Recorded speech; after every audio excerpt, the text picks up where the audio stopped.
Dhe mos u çudisni fare që në këtë rrugë do të kemi shumë të tjerë që do të na dalin anash mbrapa përballë, se kjo nuk është puna agjenturash në kuptimin klasik. Nuk jemi tek fije që priten. Ne kemi fakte, sa të duash. Jemi në një kohë kur fal algoritmit dhe botës pa kufi, vinë mercenarët digjital edhe nga vende që ti nuk e mendon që ishte shënjestër e tyre, për arsye nga më të ndryshmet.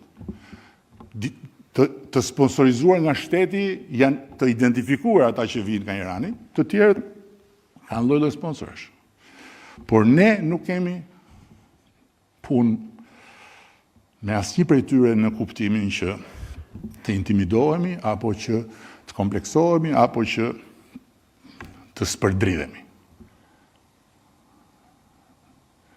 Kështu që kjo është rruga më e vështirë, dhe pse është rruga më e vështirë, është rruga ime, e juaja, e jona, e Partisë Socialiste të Shqipërisë.